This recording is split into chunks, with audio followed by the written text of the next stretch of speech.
Hey, it's JP with Central Idaho Mountain Weather. It's August 28th, 2024, giving you a Wapiti fire update. This is a photo from Jamie Weeks. Thanks, Jamie, for this photo. Looks like it's from the top of the hill near the playgrounds, looking at the newest area of fire spread last night in the Nip and Tuck area. I also couldn't decide what cover photo I wanted. So this is also from Gabe, about the same location. Everyone must be camped out up there on the hillside. But yeah, big news yesterday on the fire was the fire spotted and jumped Highway 21 and ran into the Nip and Tuck area, which then triggered an evacuation for Lower Stanley. So Zone 2 was broken into two different spots, and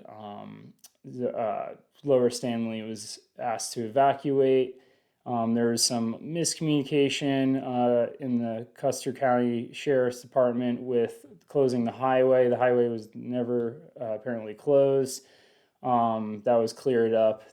Thanks for uh, talking about that miscommunication.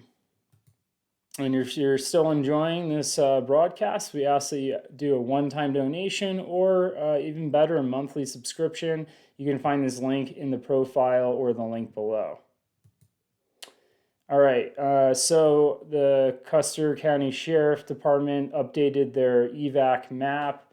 They split Zone 2 into two different ones. So you can see Lower Stanley has that red box. Stanley, as I'm aware, is still in the set order.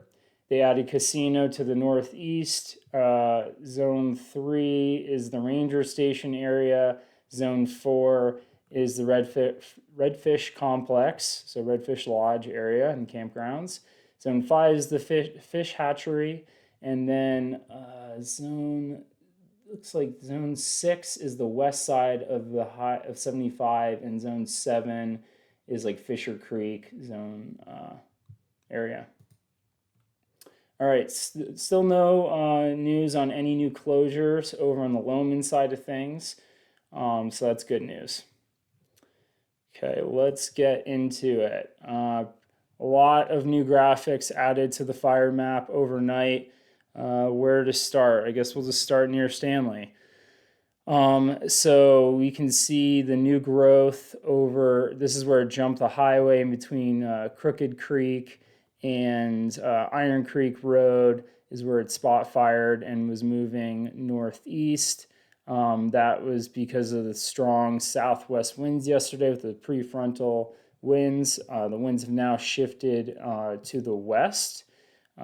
This is from Stanley Weather Station. But last night, early mornings, we had some pretty gusty winds up to 24 miles per hour out of the northwest. So we're already starting to see some of that shift more to the west, which we're going to really keep our eyes on today because that's not the ideal winds to have. That'll push the fire closer towards Lower Stanley and Stanley proper. So we'll keep an eye on that today. What else? Iron Creek, they added some plumbing. So you see the P is some pumps. They have some tanks over there too. They probably have hoses all around with sprinkler systems set up, wetting that down. I think the great news is, I'm going to switch to Google Earth here. The great news is the fire line, the backburning that they did here is this little shading around the subdivisions. It looked like it worked yesterday. So the fire came across here, came across Crooked Creek, pushed up against Highway 21, and then that's when it jumped the highway over to Nip and Tuck. But then it started spreading down towards the south and was holding the line here. Pretty sure this was fire spread. I don't think it was from the firing operations. I don't think they'd go that far into the forest. So everything looks like it's holding up. I just got news from a friend and saw Blaine County post it, but Blaine County firefighters were dispatched, I think last night, up to Stanley. So they're going to be adding some engine support up there to help with structure, to prevent structure fires. So if there's any more spotting fires, those embers being thrown out ahead of time or ahead of the fire, being fanned by those northwest winds. They'll be there to help put out the fire. So be safe up there, and we are appreciating you, that mutual aid. Okay. Not much has changed. I think they did some more firing operations along Highway 21. There's a Boy Scout camp, I believe, that's up here, that they're concerned about. There wasn't too much growth on that north end of the fire, though. Some of the bigger growth yesterday, let me flip back and forth. So this was the day before infrared.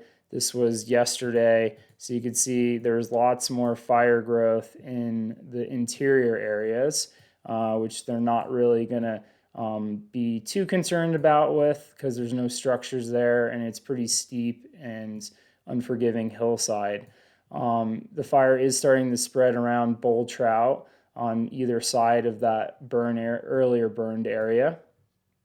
And then working our way towards the south, I watched the meeting that they held yesterday over in Lowman.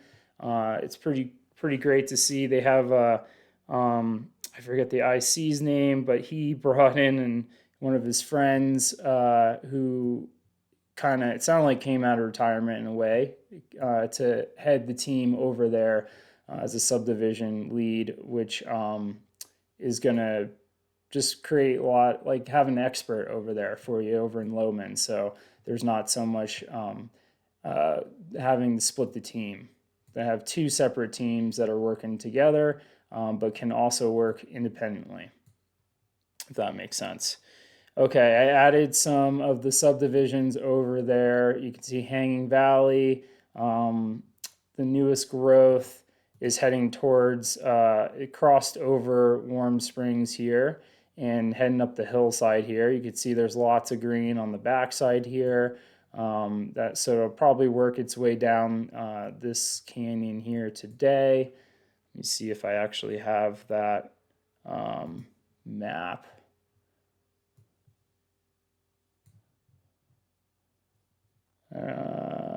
So I don't think that drainage has a name. Oh, Casner. So it's heading down into Casner Creek. Apologies with not knowing this terrain too well. They are, let's see, what else are they working on?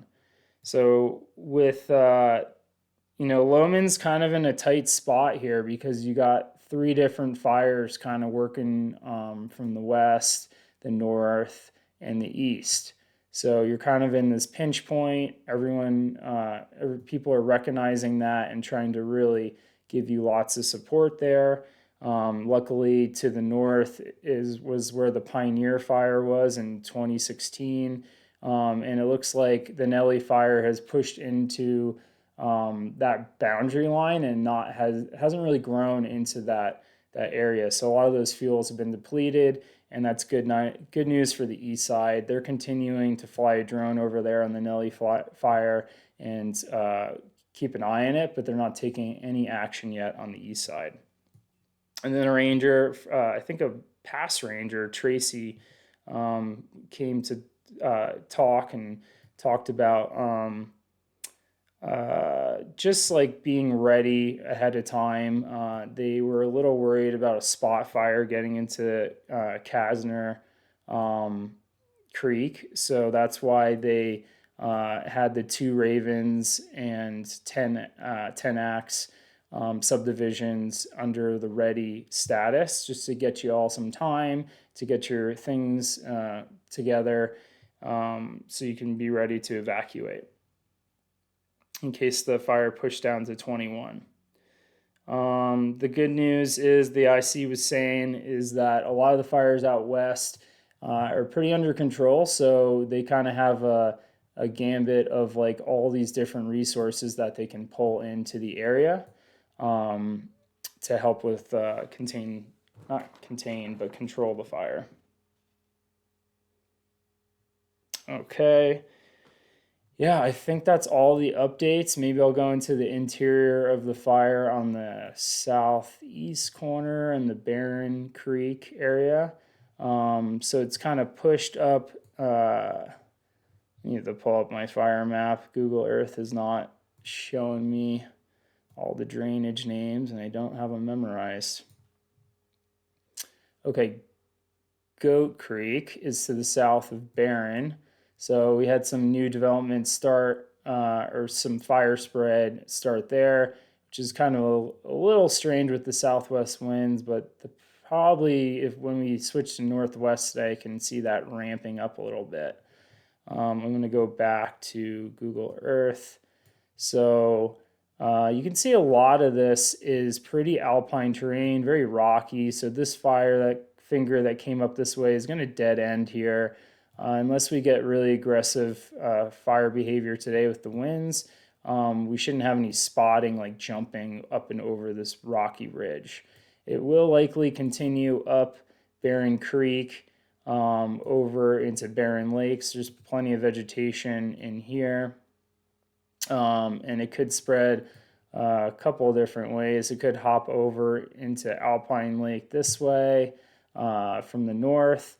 Kind of has to make a pretty aggressive turn, and there is quite a bit of alpine scree and talus fields it has to jump over. But seeing it spot fire yesterday over jump the highway, that's a pretty good distance of terrain. So anything's possible.